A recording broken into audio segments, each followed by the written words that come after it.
live coverage of Section 7 Lacrosse semifinal action. It's a doubleheader, so the girls will go first, and it's a classic cat clash. Blaine and Centennial. Mike Beaton with you.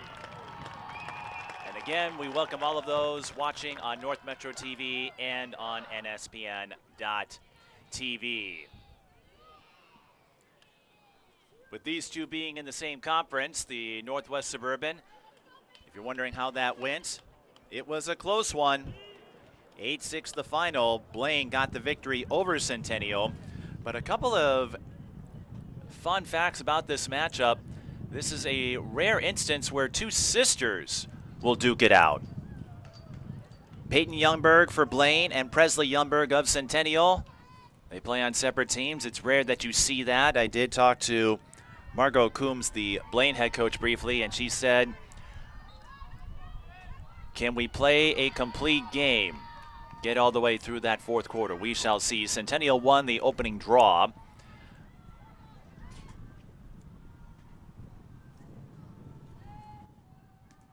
Pleasant weather. It is a little on the warm side. Temperatures in the mid-80s, but the dew point in the 50s, so should be pretty comfortable out there for both games, as Centennial sizing up the left side. As you know, no shot clock in high school girls lacrosse. Centennial looking for a lane up the middle. They don't spot one. And losing her handle on the ball briefly was Paige Clausen, but she recovers. Now Lucy Foster. Excuse me, that is Mackenzie Munger.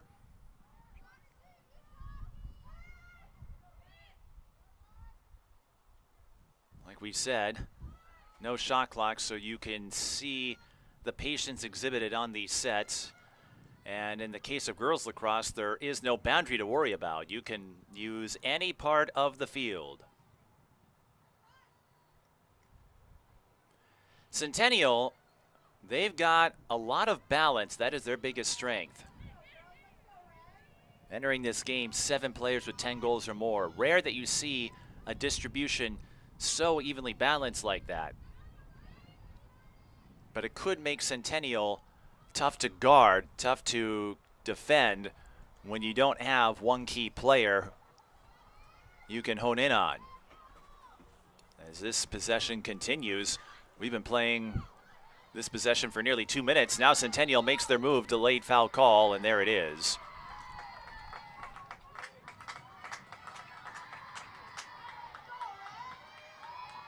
And it was inside the arc, so a free position chance straight away for Lillian Browsen. Lillian gets in front, can't put it in. Olive Hugel, the goalie for Blaine, she is going to the University of Indianapolis next year. .577 save percentage, another whistle. And as you know, with girls lacrosse, the clock does not stop unless a goal is scored or if the official signals a clock stoppage. Delaney Linzer, the goalie for Centennial. Another foul drawn by the Cougars. Another free position chance. And knocking away the ball with the stick, but a foul in the process. So Hugel collects another stop, but Centennial will get another free position setup.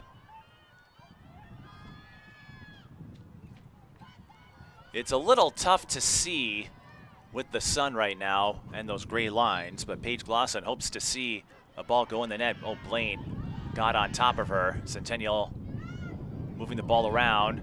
Blaine with a couple of stick checks and the takeaway by Christine McNeil. Excellent defensive stand by the Bengals of Blaine in this Section semifinal cat clash. Winner will move on to the Section 7 championship, likely Chisago Lakes, who made state last year. As the Bengals are on the move, no more than 7 to a side. As you hear the winds howling, that will dissipate as we get later into the day. Of course, in June you get those 9 o'clock sunsets, so we'll end in twilight in all likelihood. Here comes Blaine. Shot, score! The delayed sling by Kira Michael. The Central Michigan commit gives Blaine a 1-0 lead. Winning this race to Nifty and scoring for your Bengals. 4:07, the time of the goal.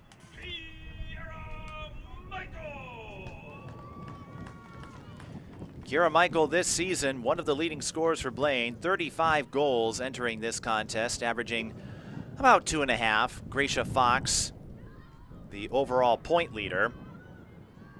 Hope Moore, another offensive contributor to monitor. She's got 23 entering this game. Draw control won by Centennial.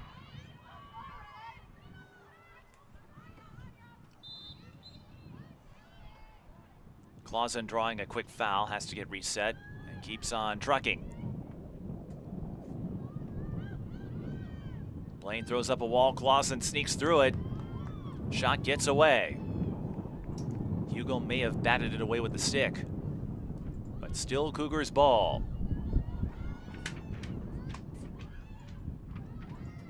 Delayed foul. And the push issued. It was drawn by Avery Novotny.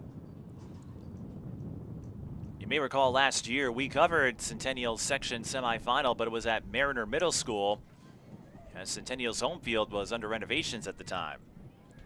Here's Avery Novotny. Another save. Hugo coming up big. And I've said this in lacrosse. In this sport, you're not worried about shutouts per se compared to hockey or soccer, but what you do hope to collect are crucial saves that keep scoring runs from building. Blaine committing a lot of fouls and giving up a lot of free position chances. This is Annabelle Mua. You may recall she had a coast-to-coast run a year ago. Goes low and Hugo stays with her.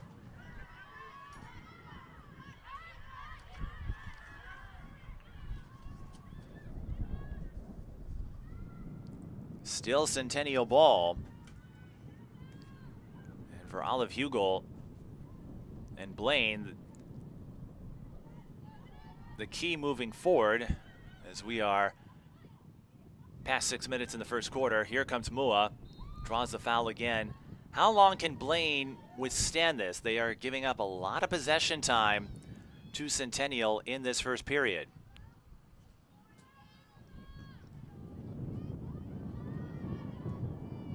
Just one possession for Blaine. Here's Mua again. And she nets it to give Centennial their first score. And that's what I'm talking about. You give your opponents so much possession time and so many opportunities. Sooner or later, one can slip through as Annabelle Mua puts Centennial on the board. 5:26 left in the second.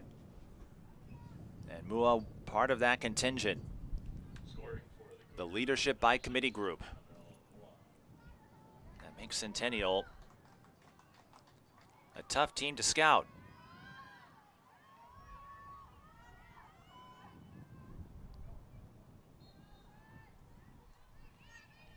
Blaine wins the draw control this time. Scooping the ground ball on the hop is Kira Michael. There are 5 college commits for lacrosse on the Blaine roster. Centennial doesn't have any. There are a few who plan to play at the club level, but none at the NCAA level, at least that we know of. But the Cougars have 14 seniors. So trying to give their dozen plus a send-off as Blaine on the move. Now they back off. We haven't seen them run the offense all that much. Here's Kylie Reinhardt. Works away to the left side, now backs away. Lobs it over to Hope Moore. Hope Moore, one of those college commits, going to Palm Beach Atlantic and drawing a foul. is number 12, Allison Skulthorpe. She will go to Concordia St. Paul.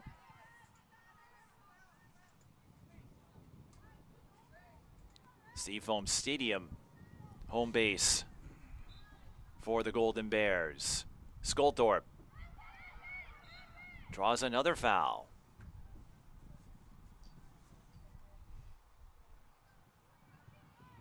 And this will be Blaine's first free position setup. It's Skulthorpe, shot save by Linzer. And for Linzer, that's going to be key because coming in, didn't have the best of save percentages. Centennial, it's been a little up and down for them this season.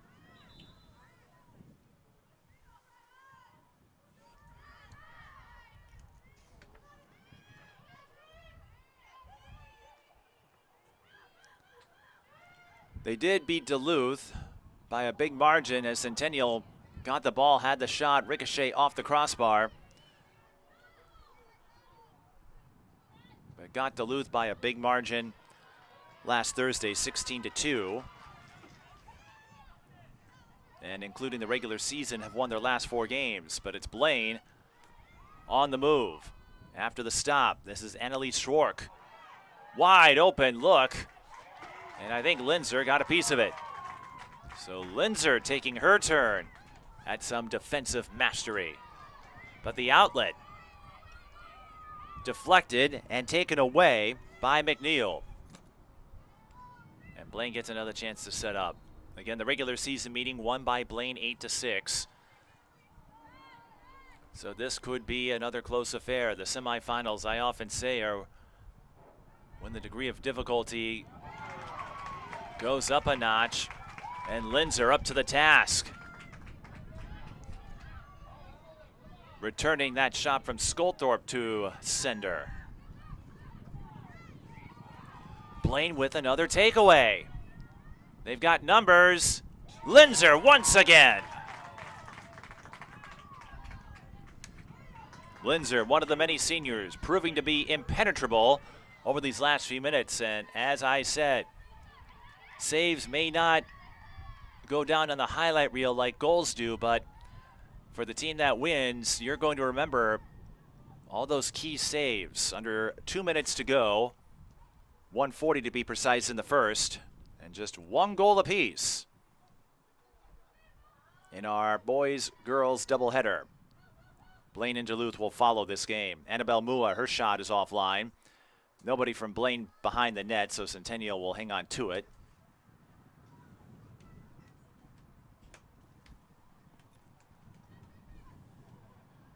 Centering pass, knocked down.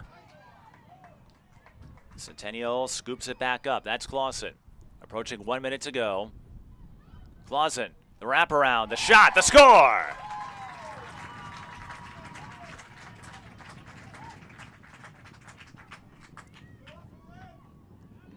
.10:57 the time of the goal. Paige Clausen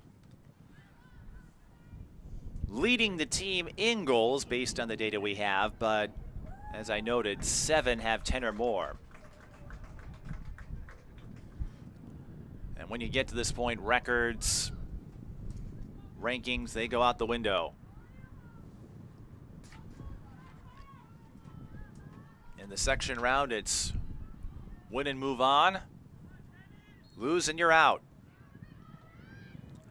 State tournament this year will be held at White Bear Lake in Roseville, so the Suburban East will get to host lots of lacrosse games. Centennial looking to upset the hosts here in Blaine. They get the draw control win as we are under a minute to go. That's Ryan Cheesebro. The makeup of Centennial, though, a bit of a contrast compared to what I've seen in the lacrosse games I've covered this year. So many younger pieces. Clock did stop with 45 seconds. Officials are more apt to do so in the final minute, likely to discourage teams from fouling and wasting time. Cheesebro tried to get the lead pass, the entry pass in to Clausen, but it was broken up. Can Blaine move downfield? 20 seconds now. Foul is called, but time will tick away. Blaine has to move. Deep pass in there to Skulthorpe, 5 seconds. Skulthorpe could have a chance. Stick check knocks it away, and that's going to end the first quarter. A defensive duel between Blaine and Centennial, but the Cougars take the lead on the goal by Clausen with just over a minute left, but lots of lacrosse to be played. Centennial leads 2-1.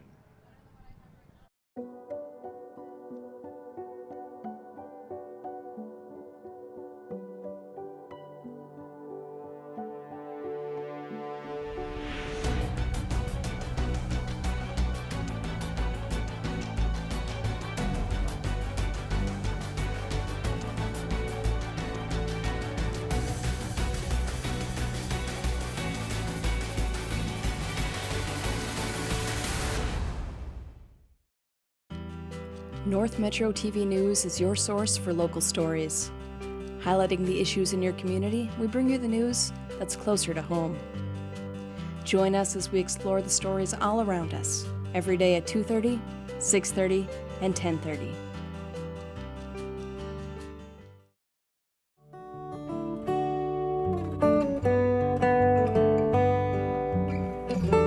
The past comes alive at North Metro TV, where we can help you transfer your old videotapes, films, cassette tapes, record albums, and even photographs and slides to DVD and digital so you can enjoy them again.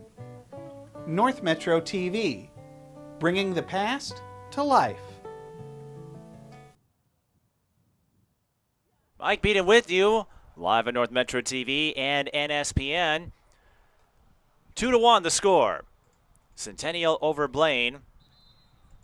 But that quarter defined by defense. Lots of big saves coming from Olive Hugel and Delaney Linzer. Which side will win out? Which side can sustain it? That will be another question. And we've seen this, especially in the section rounds for lacrosse, where you have a defensively oriented frame followed by a shootout. So after that first 12 minutes, I'm curious to see what adjustments both teams will make in terms of the attack. Some of the other college commits for Blaine, we had a chance to highlight a few of them. But one we don't mention as much because she plays defense, Olivia Jadofor. She will play Division II lacrosse at Embry-Riddle. If you don't know what or where that is, it's in Florida, but it is a school known for their aeronautics program. And that's something Jadofor is passionate about.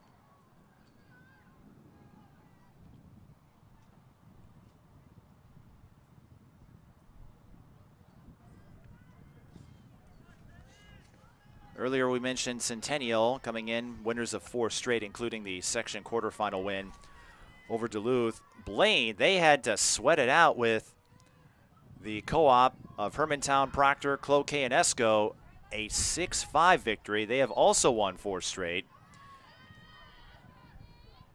They've never won more than 4 straight. Now, of course, the regular season is a short one for lacrosse, but they've never lost more than 2 straight. Some of those losses really stung, though. They lost 13-3 to Chisago Lakes, and the Wildcats, again, the 1 seed. As we flip the field, Centennial draws the foul as the whistle is blown on Paige Clausen.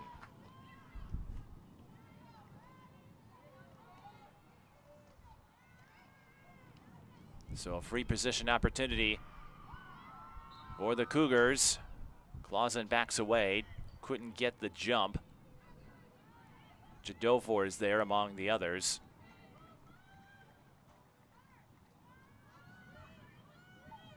As the school year wraps up, several schools hosting graduations.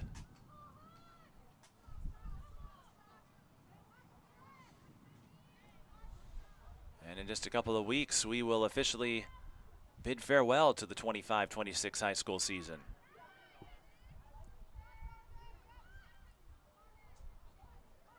Munger took a peek. Errant pass gets away. Coming up with the ground ball, that's Aubrey Caven.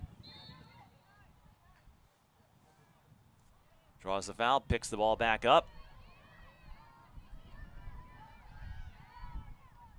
Again, no time limit to get the ball across any point in the field. You can use the entire field. One of the many differences between girls lacrosse and boys lacrosse.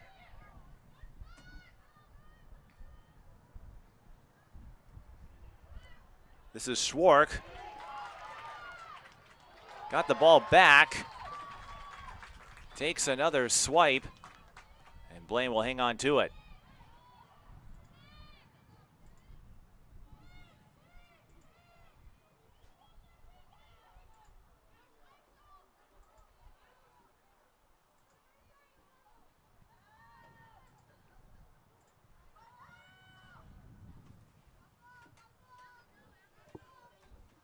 Skolthorpe leading this set. Looked like there was a trip for a moment. Blaine does recover on Gracia Fox. Looks like she momentarily stumbled on the turf. Here in Blaine. Bengal Stadium, a venue we know well on North Metro TV.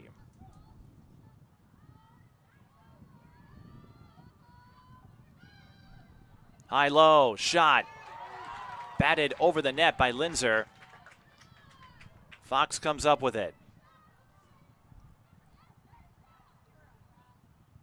One of the lengthier possessions for the Bengals as Fox draws the foul. But again, no shot clock in high school boys or girls lacrosse. So that does change the strategy, the time management dynamic. As Gracia Fox will set up from that 8-meter line, it looks like. What a play! She lobbed it to a cutting teammate. Fox with the assist, and I'm waiting for the number. It was obscured by all the teammates' jerseys. It was Fox to Allison Skolthorpe, and Blaine takes the lead back. With 8:30 to go in the second. That was finer than Fox there. Scoring for your Bengals. Number 12, Allison Skolthorpe. Skolthorpe with their 9th goal of the season. The team leader in assists. But Blaine does have a few potent passers. Skolthorpe, Nora Bross, and Gracia Fox. Something to watch for as Blaine wins this draw control. Skolthorpe will get set and give her offense time to set up. This is Schwark looking to squeeze through the hole, does. Shot deflected by Linzer. Goalies earning their lunch money today.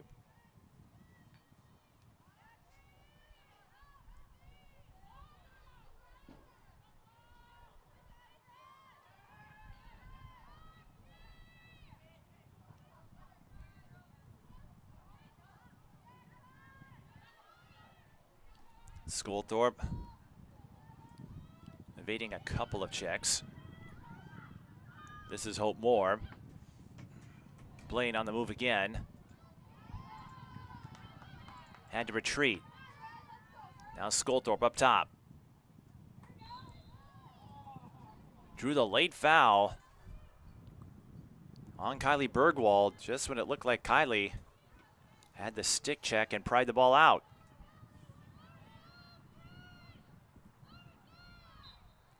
Skolthorpe with the lob, just got it in, and Blaine takes the lead. Skolthorpe to Michael.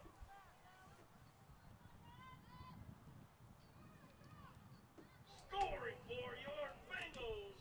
Number 8, Kiara Michael. Michael with her second goal, and that was a case of threading the needle. You could not be more precise with that pass, and you had to be in such a tight space.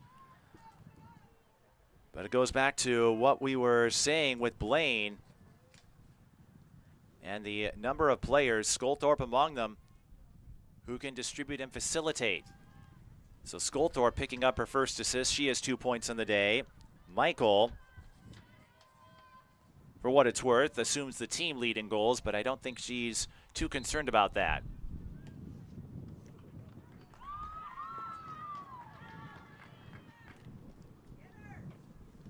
Another draw control victory for the Bengals.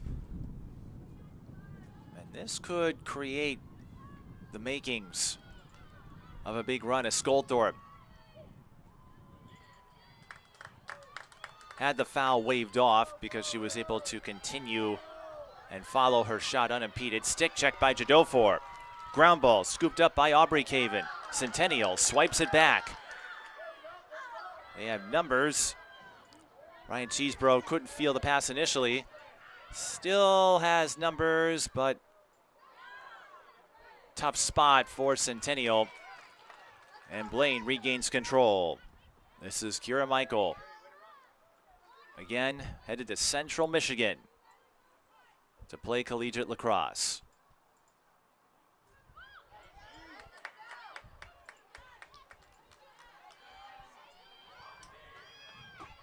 Both teams exchanging possessions now. Blaine holding a 3-2 lead. 6 minutes to go in the second.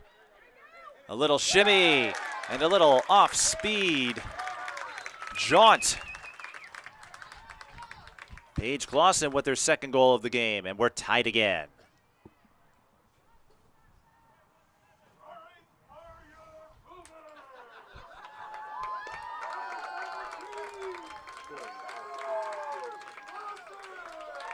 And one of the Centennial fans is channeling the Blaine Public Address announcers energy. We may have dueling announcers the rest of this game. If I'm not careful, Ted's going to join me in the booth. We've called some games before.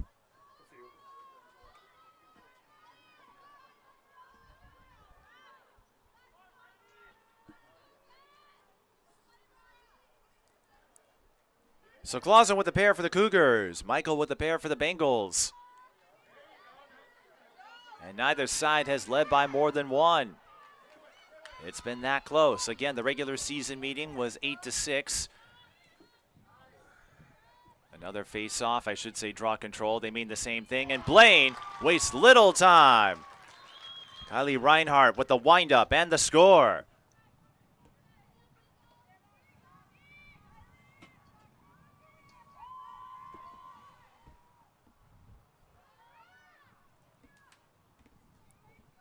Sculthorpe set her up.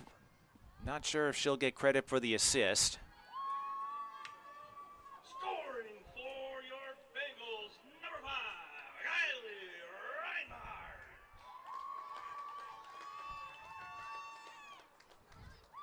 And it will go down as an unassisted goal, but Blaine does take the lead back.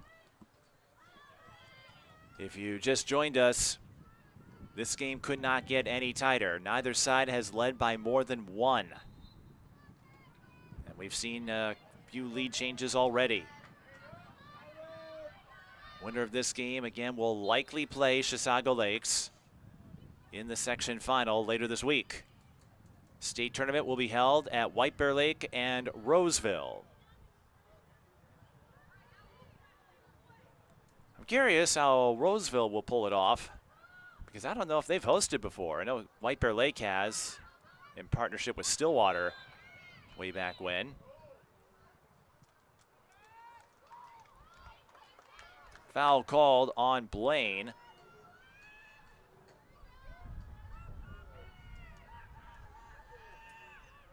And it was within the 8-meter area. So Mackenzie Munger gets the free position set up straight away. The lob, Centennial with the delayed quick stick, and it rolls away. Blaine closest to the ball. Paige Clausen She had the seam. All she had to do was guide it in, but sometimes shots do crazy things. It happens to the best of us, but Centennial gets right back to it. These two have been relentless. It's producing some fantastic moments as Annabelle Mua's shot is ricocheted by Hugo.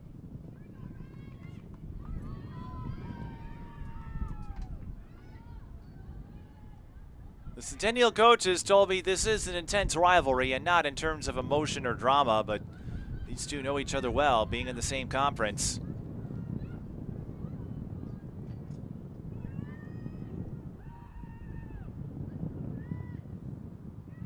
Of course, in lacrosse, you only get to face your conference rivals once because of how short the regular season is. Now that's an interesting formation. Centennial grouped up right around the left side, and did that go in? No, it did not. Almost worked out, but Blaine keeps it a 4-3 game in their favor.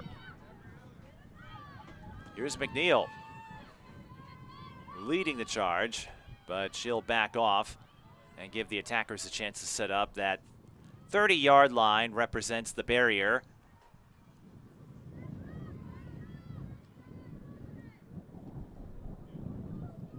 That defenders can't cross.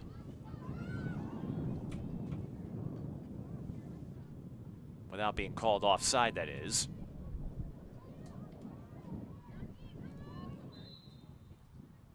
Foul drawn. A bit far out for a direct scoring chance, at least from this vantage point. That's Kylie Reinhardt. Gets a centering pass in. Stick check from behind by Kira Briggs. Gives the ball back to Centennial. Neither side has used a timeout. You get 2 per half. They do not carry over. But given the nature of this game, I don't think you would be eager to call a timeout because we really haven't seen anything resembling a run. It took Linzer a little while to find her target on the outlet and Lucy Foster, but once she leaves the crease, she can take as much time as she needs to. And we're going to get a dangerous shot yellow, I suspect. Yeah, it is indeed the case, as a Blaine player went down. So Blaine will go woman up, and it looks like it's Aubrey Caven. And taking the yellow will be Caitlin Hemmer. That is her first yellow. It's a 2-minute non-releasable penalty. And if Hemmel gets a second yellow, she will be disqualified from the game. This stops the clock with 1:54. And a reminder of the rules in girls lacrosse. Boys lacrosse, their penalty system is more similar to hockey. In girls lacrosse, if a team picks up 4 yellows, they go down a player. But if a player is disqualified before then, gets 2 yellows that is, they don't have to sacrifice a player. They can keep all 7 to a side. We'll see if that comes into play. I've only seen it happen once in my time covering lacrosse, but I've seen Annabelle Mua come up with nifty plays over the last couple of years. Mua tries to squeeze through.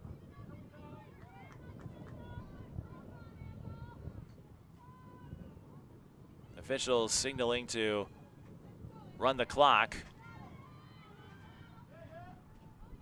Annabelle Mua waiting for the signal for her free position setup. Ducks underneath the check and sidearms it in. Annabelle Mua using her peripheral vision. And we're tied at 4. Mua with her second.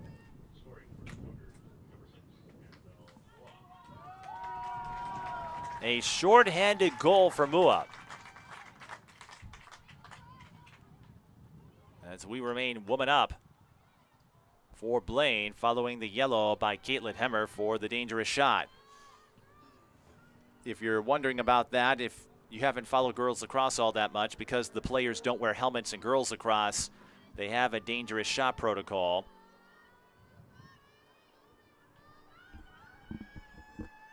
If the follow-through falls within a certain area or makes contact with a player, as we saw. Blaine wins the draw. Michael draws the foul, but keeps on trucking, slipping and sliding. Shot wide left, and Centennial catches a break. You can't fault Kira Michael for making that play, though, as she was weaving her way through traffic. But that is a risk you run sometimes when you're attempting that transition attack. You don't have time for your players to set up, as we are at 1 minute to go in the second. In a section semifinal that is dead even.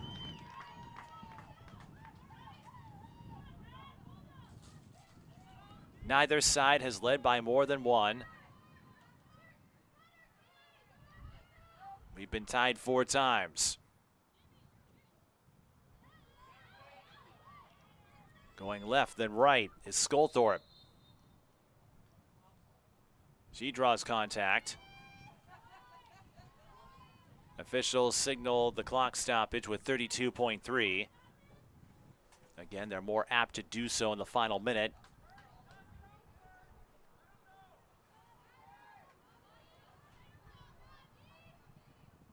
Blaine gets the free position chance at Sculthorpe. She gets hit from behind, and we'll do this again.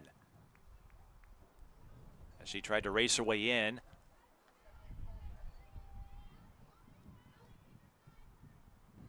So here we go again. Sculthorpe moving slightly left at the 8-meter line. Hoping the outcome will be different this time. Tries the one-hopper. Linzer gets the stick on it. And it goes out of bounds. So Centennial will get the ball. I'm not sure they have enough time to scurry downfield.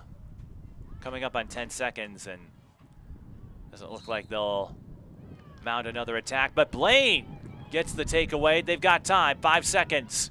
Here they come. Off-speed scoop, stopped by Linzer, and that takes us to halftime.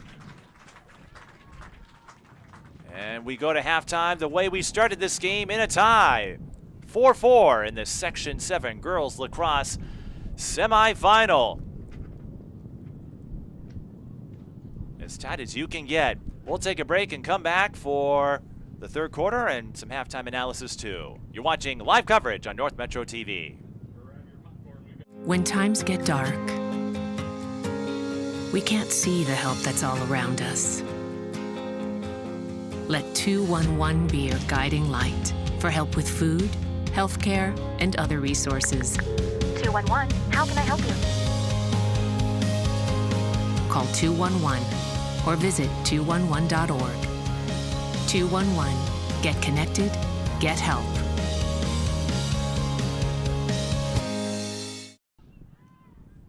This game could not get any closer, at least in the first half. 4 ties between Blaine and Centennial in the Section 7 Girls Lacrosse Semifinal. And if you're wondering why I didn't mention any class designation, lacrosse is still a one-class sport, so everyone on the same plane, the same playing field.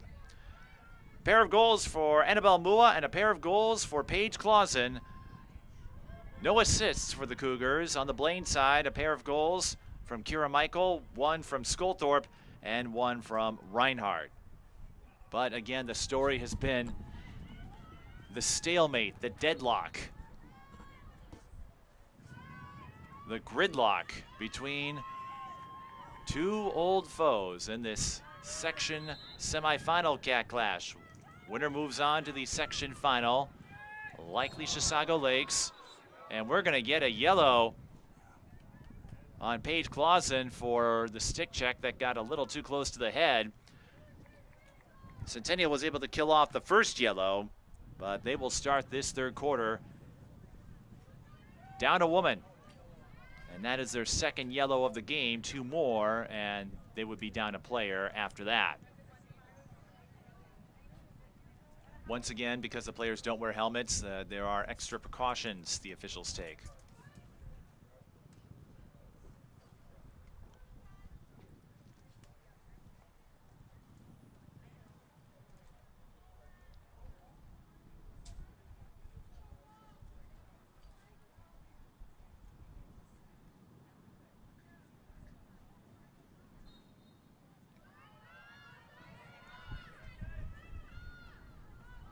Blaine backs away.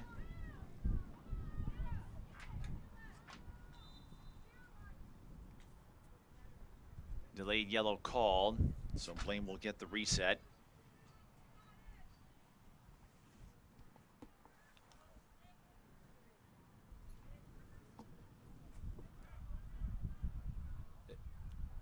And to the naked eye, not a whole lot of separation. Centennial had some lengthy possessions to start. Linzer gloves the shot from the free position mark of Kylie Reinhardt.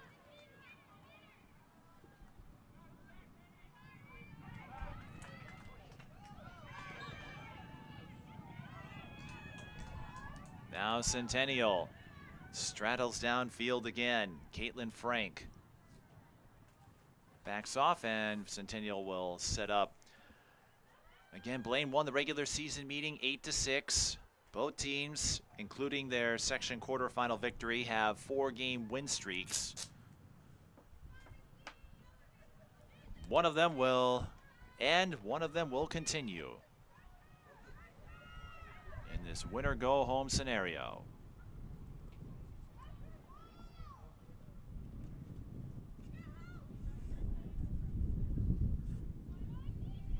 And if you joined us late, we do have a pair of sisters facing off in Presley Youngberg and Peyton Youngberg. We haven't seen too much of them, at least that I can recall, but it is a rare circumstance, to say the least. I have seen siblings attend different schools,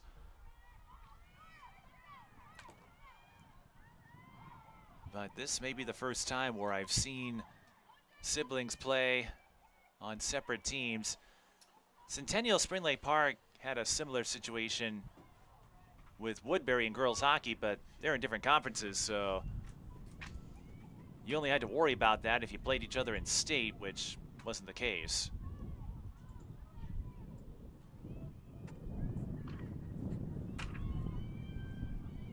But amidst all this talk of recruiting and transfers, we get this playing out.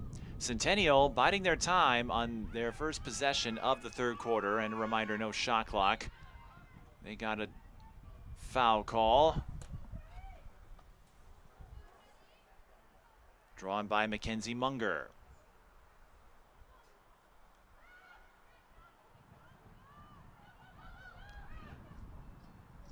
That was an impressive dodge through traffic, but an equally impressive defensive stand by Blaine, who they nearly cough it up. And it's up for grabs.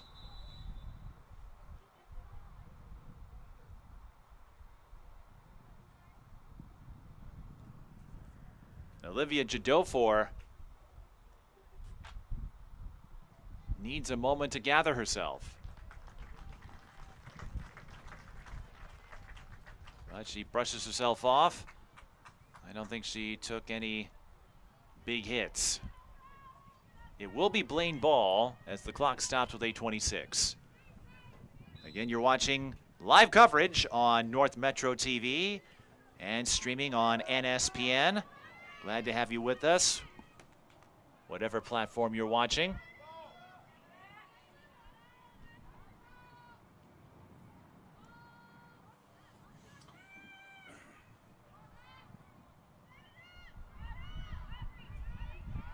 Blaine works it around, recovering the ball after the stick check, but unable to do much with it. Annalise Schwark, not sure if she lost her grip or if something happened. Blaine intercepts the outlet though, and we've seen a lot of that from both sides. Again, it is feisty, not in an acrimonious sort of way, but you can see the familiarity between these two. As a foul was called.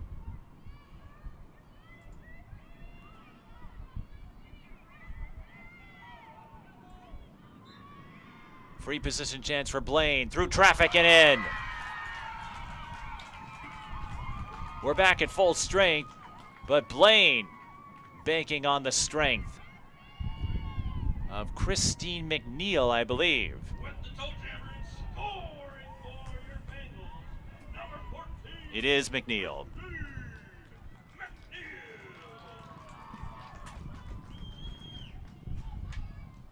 7:18 left in the third. Blaine retakes the lead, but the story of the game, neither side able to pull away from each other. We have had 4 ties.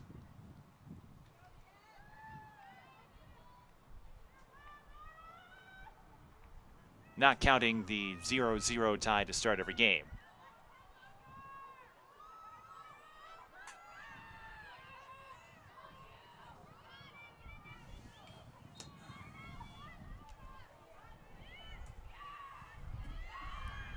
So for McNeil, that is her first goal of the game. And that is her first goal of the season. Remember, stats count in the regular season and the overall tally, that is, in section and state tournament competition. What a way to not your first goal of the year in arguably a crucial game.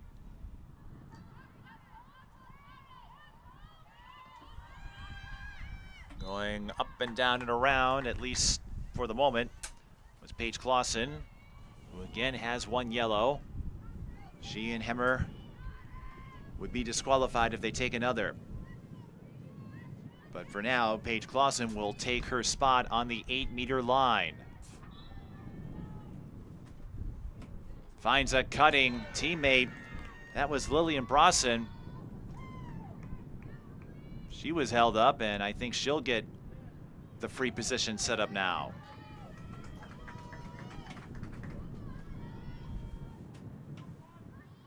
Yes, she will. From nearly straight away. As we get past the 6-minute mark, that shot bounces over the net, out of play. Centennial closest to it.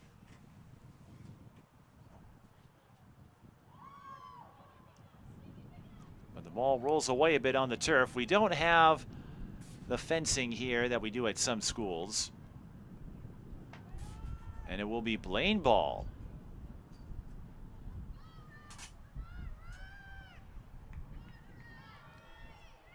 Given the way this game is unfolded, if you can get a 2-goal lead, that would be huge. We've had some tight competition before over the weekend. I covered some quarterfinal action as Blaine tries to get the transition play off. That cross-field pass to Kylie Reinhart wasn't quite received cleanly.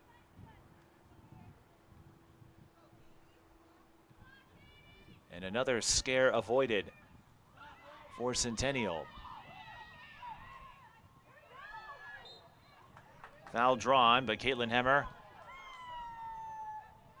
wanted to keep going. Another stick check pried the ball from her grip. Hemmer's got it again. Draws another foul. And Blaine will get their first yellow.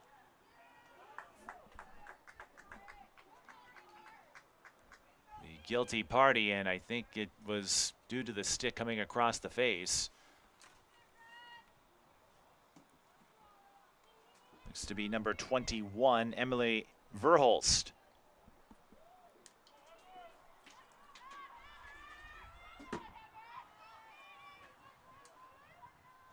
And Centennial has a free position opportunity to boot.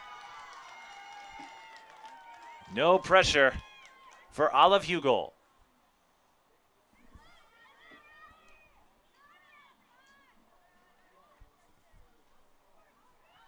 The goalie's putting up tremendous work between the pipes today.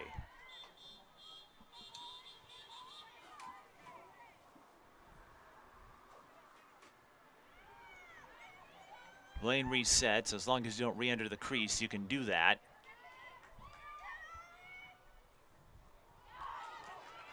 Blaine on the attack. This is Michael. Got it. The hesitation and the finish.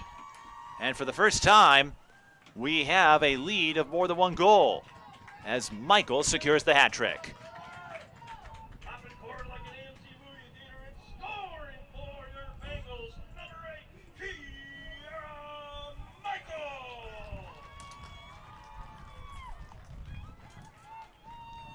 Kiera Michael.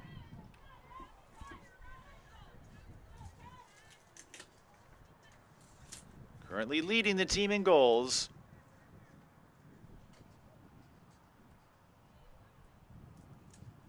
Now has 38 on the season, notching a hat trick in this game.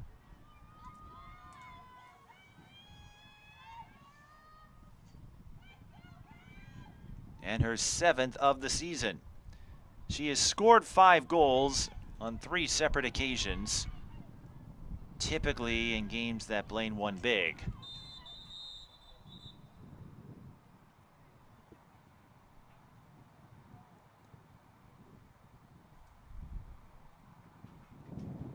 Then right after the draw, a Blaine player takes a spill.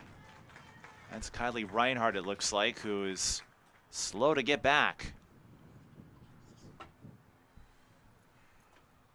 With 3:40 to go in the third.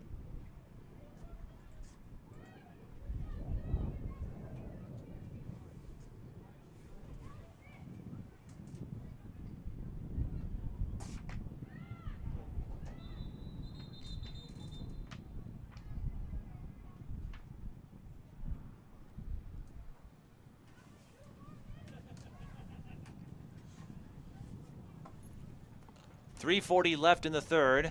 And a reminder, the Blaine boys team will take on Duluth right after this match concludes. It's Centennial ball as they trail 6-4. First time we've seen a margin of more than 1 goal.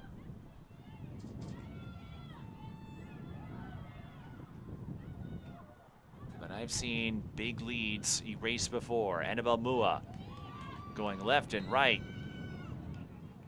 Got bumped around a bit by Schwark, I think. And now a free position chance for Mua.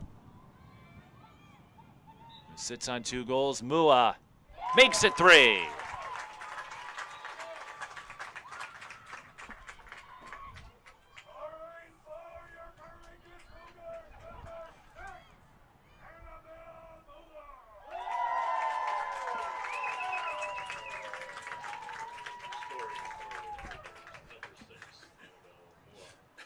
I don't know if you could hear that on our system, but we have the audience public address announcer echo in what may be a first in any game I've covered.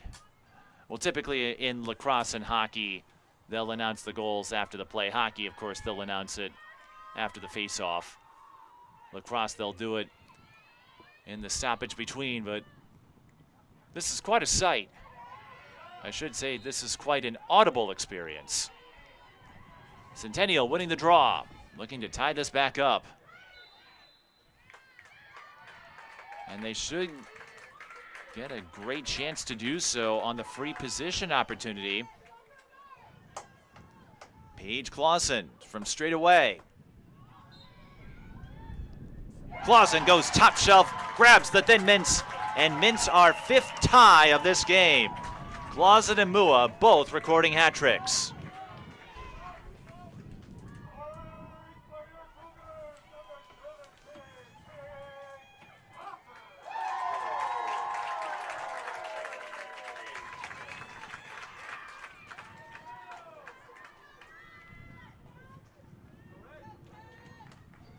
If we do some kind of spring wrap-up show, I know Sports 10 is on their hibernation break until next fall, but someone's got to do a mashup of this. This is quite surreal, but speaking of surreal, it's rare to have 2 players be the only goal scorers for Centennial, but for the 5th time we're tied. It's Blaine who wins the draw, and zooming downfield is Finley Caven. Has to go back and get it. That is Gracia Fox. We're back at full strength, by the way.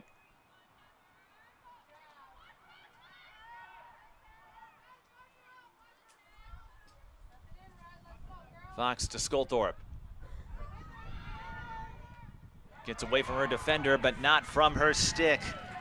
That was Kira Briggs. Outlet. Too long. And Hugo dashes with it. Remember, the goalies, that outlet taken away. Hugo has to dash back. And Blaine's position players give her a helping hand. Remember, the goalies in lacrosse can roam the field just as the position players do. Here's Schwark. Outruns 2 defenders. Fire, save, Linzer. That could be a save of the game if Centennial moves on to the section final. And we'll get our first timeout of the game. It's taken by Blaine.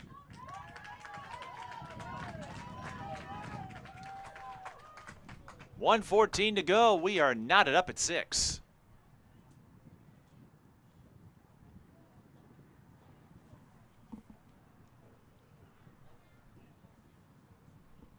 And the plot twists continue to unfold at a rapid rate.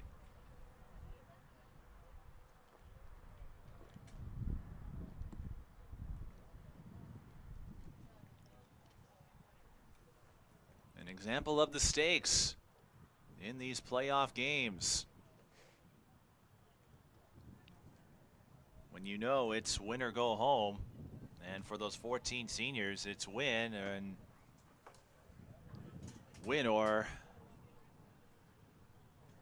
not just go home, but put an end to the chapter that is their time in high school.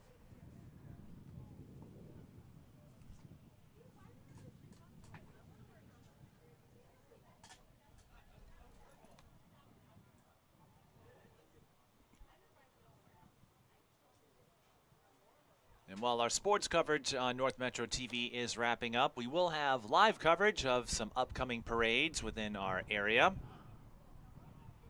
as we move into the summer portion of our schedule.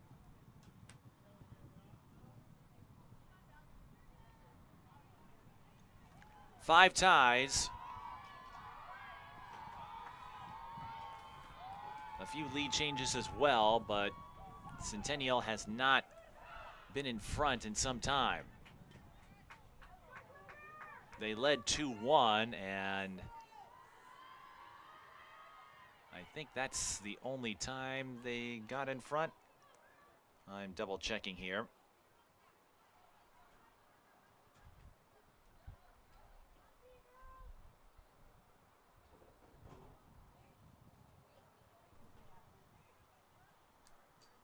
And that looks to be the case.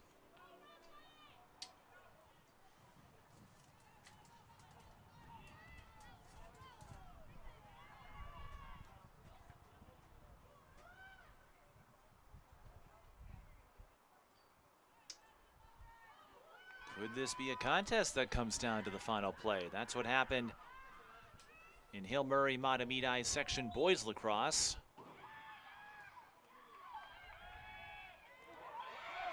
Errant pass. Blaine was not aware of Centennial at all. Blaine with one timeout left in the second half.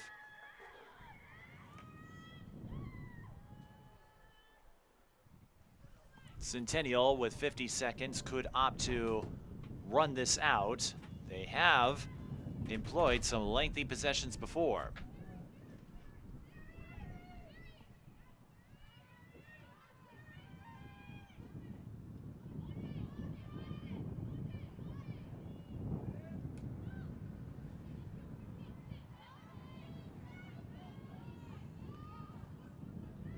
Taking the circuitous path all the way near the sideline. Now she's pinched off.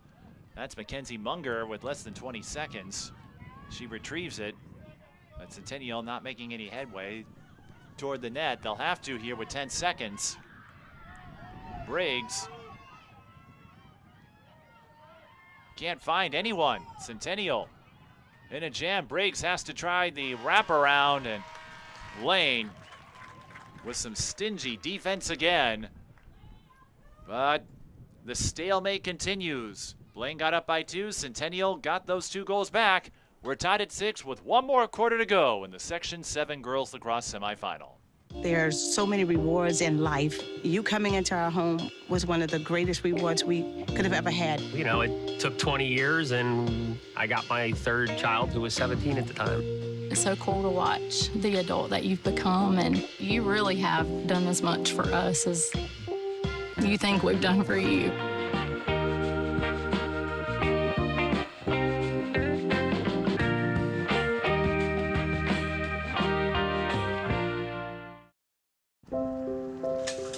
I want to eat apples and bananas. I need to eat apples and bananas. Why can't I eat apples and bananas? Support the Feeding America nationwide network of food banks to help provide meals to those in need. Join us at feedingamerica.org.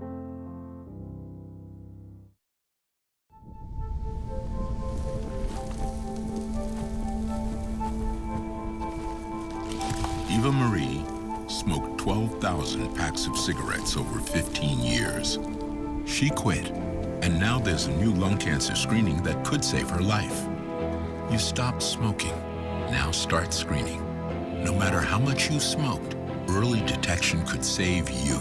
Talk to your doctor or learn more at savedbythescan.org. 1 more quarter remains in the first half of our Section Lacrosse doubleheader from Blaine. Mike Beaton with you live on North Metro TV and streaming on NSPN. Blaine and Centennial tied at 6. And given the flow of this game, not a lot of goals. Centennial has scored just 2 in each frame. Blaine 1 in the first, 3 in the second, 2 in the third.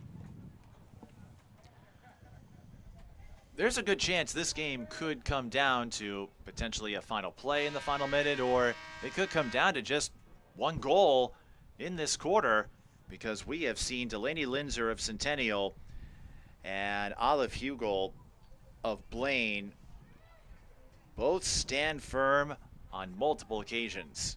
It will not be easy to whip one past them.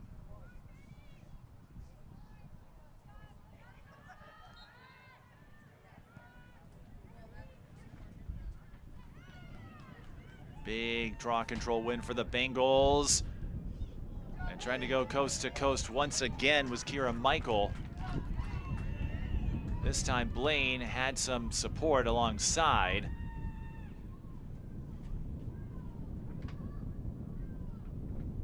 So the Bengals maintain possession.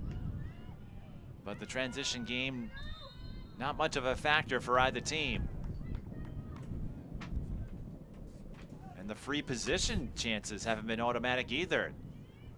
It's been that close. Blaine won the regular season meeting 8-6.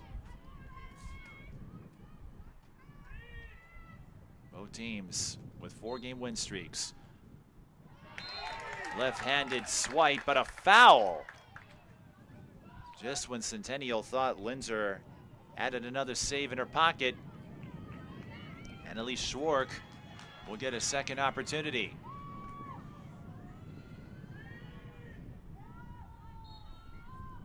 Left-hander fires again, shot deflected.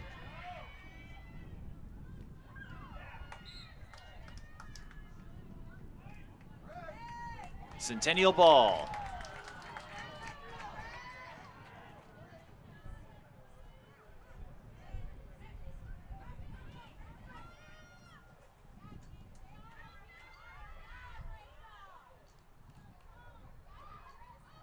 Now the Bengals upping the pressure on defense. Again, there is no time limit to get the ball across any point in the field in girls lacrosse. So the forecheck less advantageous But this has been another story of the game. Both teams stealing outlet passes. That was Aubrey Caven who snatched the outlet from Linzer, and Blaine trying to get set up, but a stick check pokes the ball out. Centennial gets it back, at least for the moment.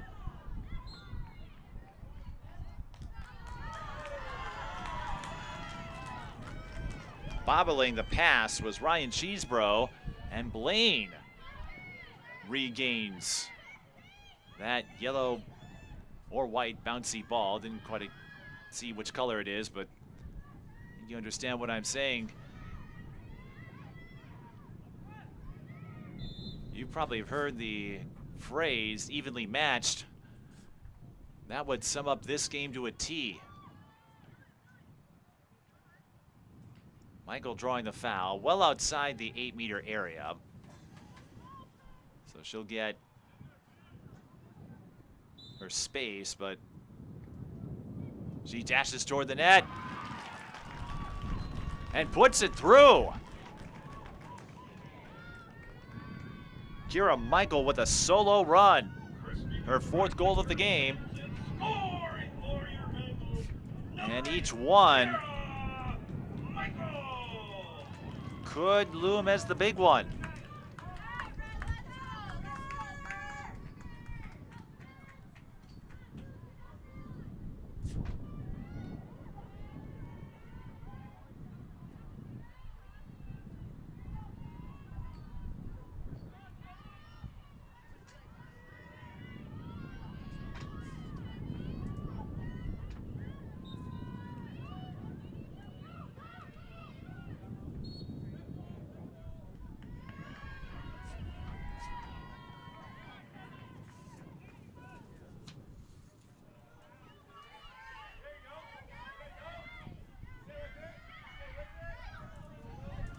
We've seen Centennial mount responses before. Remember, we've had 5 ties in this game, not counting the 0-0 start. And there's plenty of time here. Centennial has both of their timeouts remaining. Blaine has the one in this second half. Spin move, and another foul call. Brazen straight away from the 8-meter spot.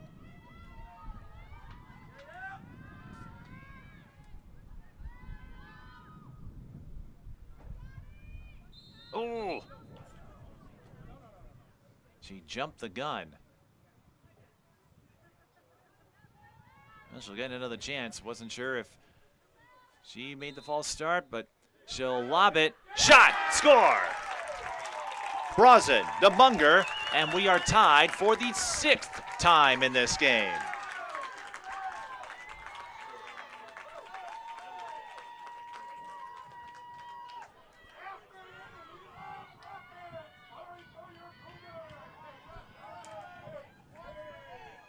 First goal for Munger, first point of any kind for Brazen.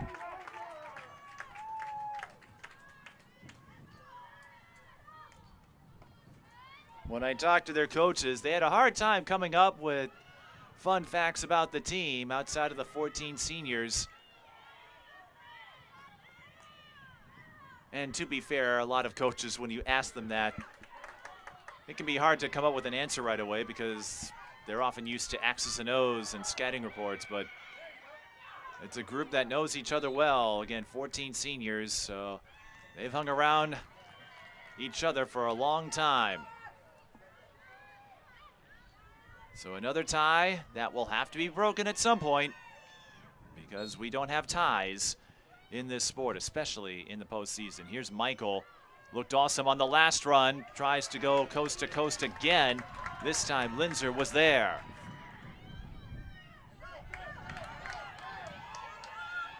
Again, winner will likely play Chisago Lakes. This is Mua.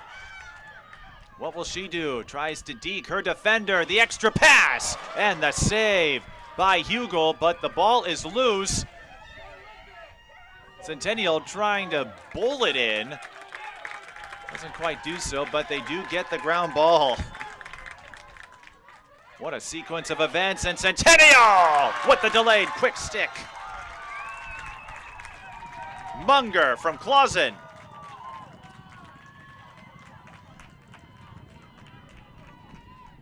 And Centennial takes their first lead since 2-1.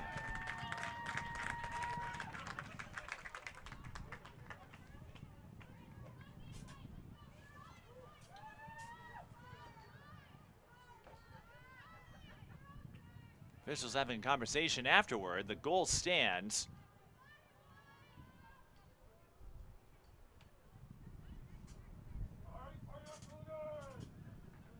And that was started by the scrappiness. Centennial getting after it after Mua's initial attempt was stopped by Hugel.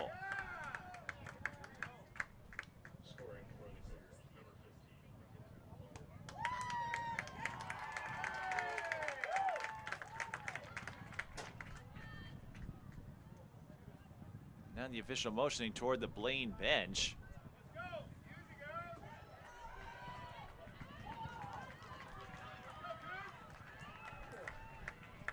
It would seem there was an infraction on the goalie. So Blaine has to send in the backup. How about this for dramatic twists? That's Tori Williams, who hasn't played much this season, just has 2 saves on 4 shot attempts.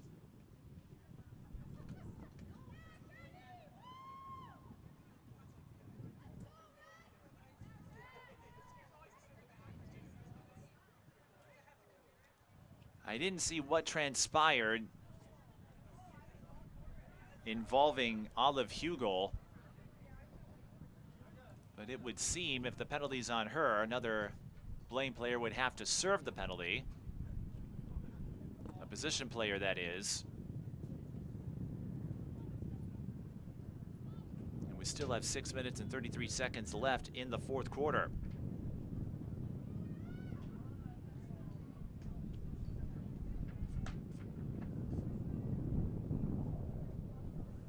And now the officials talking to Centennial. Again, the goal stands.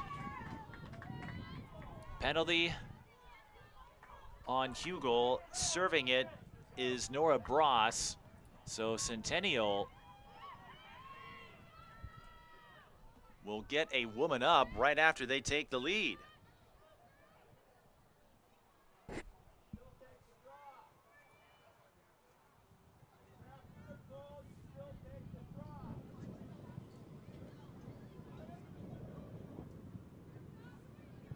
It's a sight you rarely see.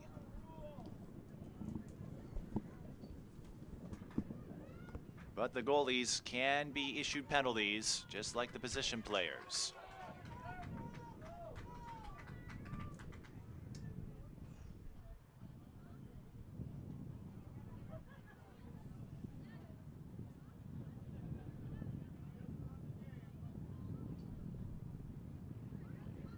And now more discussions among the officials.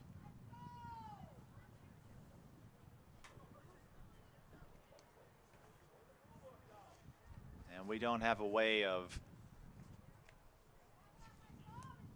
accessing or getting reports on these discussions here. We were looking at the regular season. Centennial did not face Chisago Lakes, if you're curious. They didn't suffer any bad losses, though. They had a couple of 1-goal defeats to Elk River Zimmerman and the Robbinsdale Armstrong Cooper Co-op.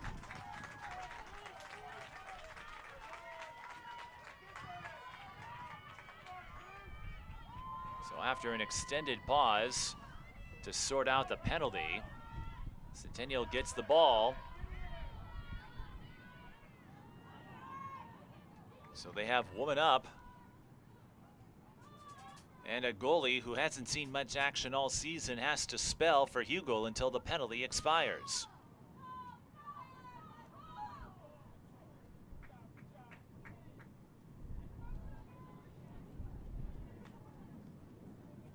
Centennial taking a relaxed, highly casual approach here.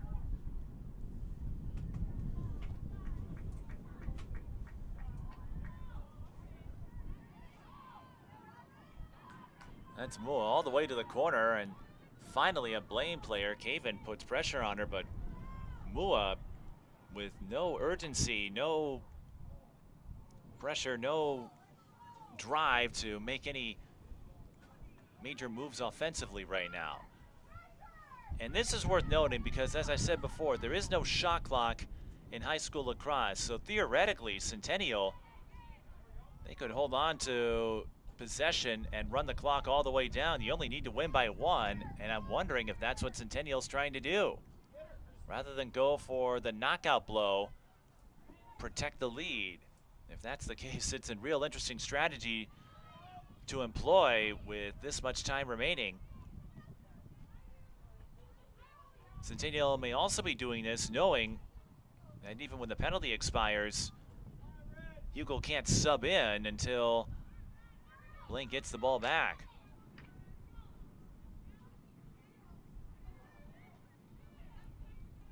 I've seen this keep away strategy in basketball before the shot clock was put in place. I don't see it used in this magnitude for lacrosse, but Centennial content to let time run out. At least for the moment, they are playing the lacrosse equivalent of the four corners offense that Dean Smith was known for all those years ago. We're back at full strength. But again, Hugo can't return until Blaine gets possession, and Centennial showing no desire apparently to make any move toward the net. They know they have the lead, and they know the longer they hold on to it, the more desperate Blaine will get. And I wonder if they're playing keep away, running out the clock to try to bait Blaine into making a mistake, which would give them that opening to seal a win.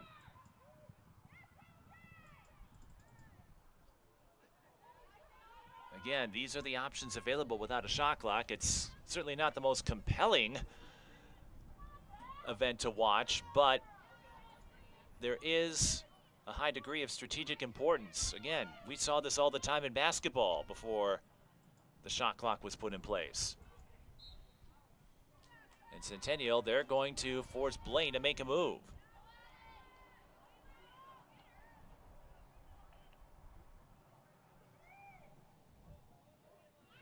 Paige Clausen has it right now, the ball that is. Now goes to Mua. And Centennial just minding their business along the perimeter. Deep in the perimeter. And with 2:40 to go, I should say, there's the stick check. Ball rolls out of bounds. That's the danger.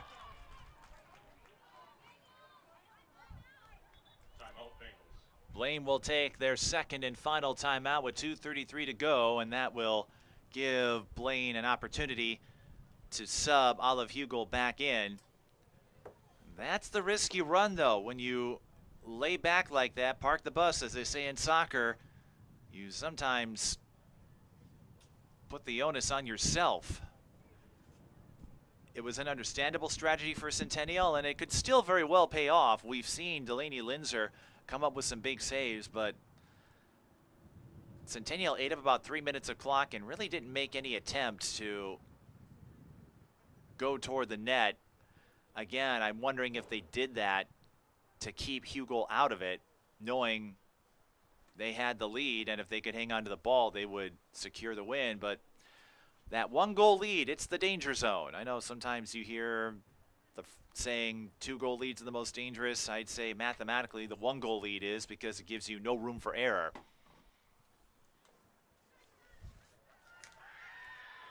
Centennial had a possession that ran over 3 minutes, and what happens? A stick check leads to a turnover.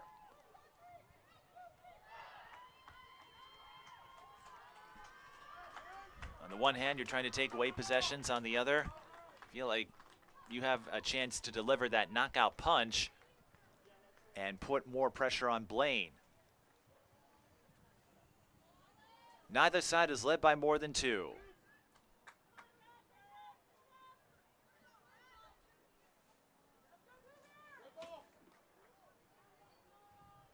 We've had a couple of lead changes and 6 ties. Blaine is out of timeouts. Centennial has both of theirs, and that is worth noting. Should Blaine score on this possession,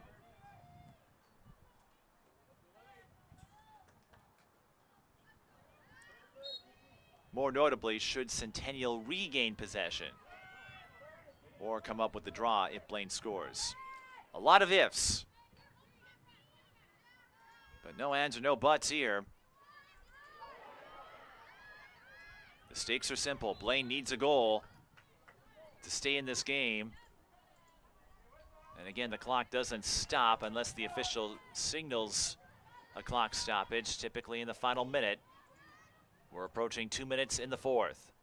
And Blaine, their season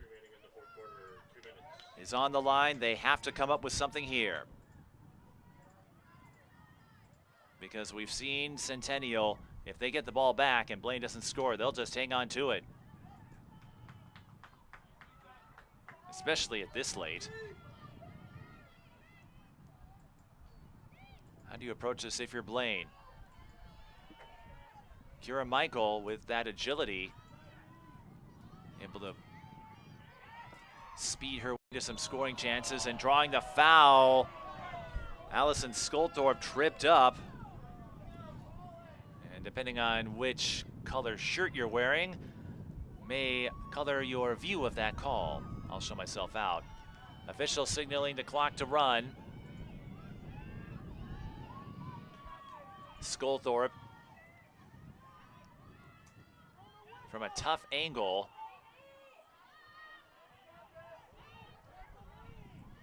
Centennial commits another foul, but the clock keeps running.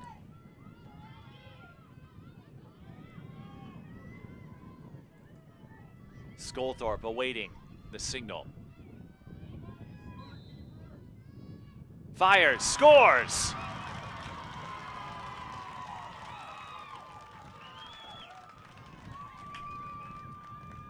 Skulthorpe with her second. And we are tied for the 7th time in this game.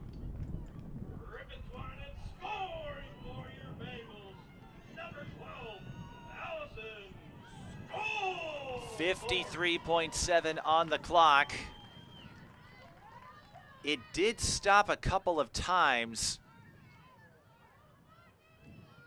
when it shouldn't have. Again, the officials will signal an axe to stop the clock. Blaine would have had enough time anyway, but that could leave some time for one of these teams to get the game winner. On Saturday, I did Matamidi Hill Murray boys lacrosse, and Hill Murray got the game-winning goal with 13 seconds to go. Centennial wins the draw. They have both of their timeouts. Will they use them, or will they go for it? They lose the ball. Now it's a foot race. Looks like Centennial will scoop it up. Stick check. Blaine ball. But the clock keeps running, 30 seconds. Blaine's got to move, if they so choose. And now they can't force anything silly. They reset to Hugel. And from the looks of it, we are headed for overtime. Less than 10 seconds. Blaine's not going to get down there in time. So Skulthorpe, with a free position look, cashes in at the top of the cookie jar. And we are headed to sudden death overtime in the semifinal round of Section 7 lacrosse. In a game that has seen 7 ties and a lead of no more than 2 goals for either side. We'll be back for overtime, at least the first overtime, in a moment. Last week, Brandon met a girl on a dating app. One day after work, he finally found the courage to ask her out. No answer. He started to panic. Was he being too pushy? Maybe it was too Hey, sorry I didn't respond. I was driving. I would love to go on a date. How does tonight sound? Brandon tried to play it cool, but inside he knew. A girl so smart, so responsible, she must be a keeper. Every day. Millions of people are connecting And even though we're overcoming obstacles, Watching each other's backs, and banding together. we should still make an effort. We should still make an effort. to get to know each other, On a deeper level. Father, cosplayer, Mentor. actor. it's time we take a step forward It's time we take a step forward. Come together. and discover How accepting our differences can make us stronger. It's time for overtime at Bengals Stadium. Centennial and Blaine, Section 7 girls lacrosse semifinals. Here's how it works. It is sudden death, or if you prefer, sudden victory. Either way, first team to score wins. We'll play 3-minute overtimes and continue to do so until there's a winner. So obviously the draw control here is huge. It's won by Centennial. And now you don't have to worry about laying back, because you know the next goal wins it. Blaine scored with 53 seconds left after Centennial's keep-away strategy didn't pan out as planned. The goal coming from Allison Skolthorpe. And we have a stoppage. And again, same rules apply.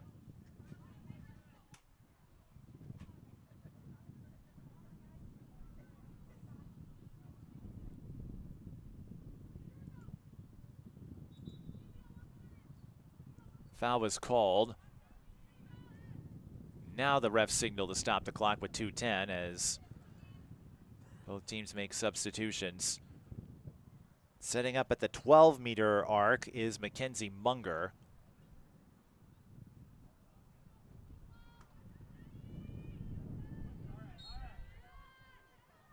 Munger with the lob. Centennial wins it on another quick stick. Munger to Clausen.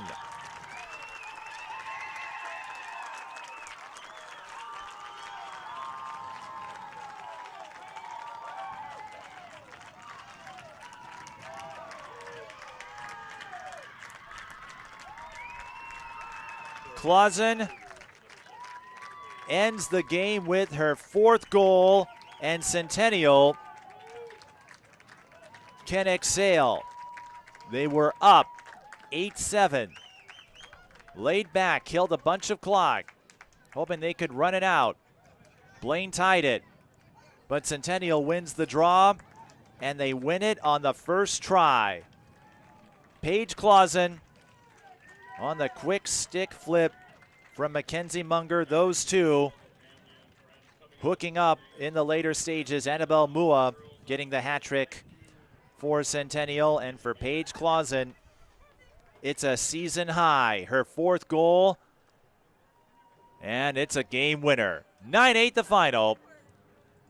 Blaine heads home. Centennial moves on to the Section 7 Girls Lacrosse Championship. We're on a quick out because we got to get ready for the boys' game on North Metro TV and NSPN. Blaine and Duluth to follow, but congratulations to Centennial for winning the Section 7 Girls Lacrosse semifinal.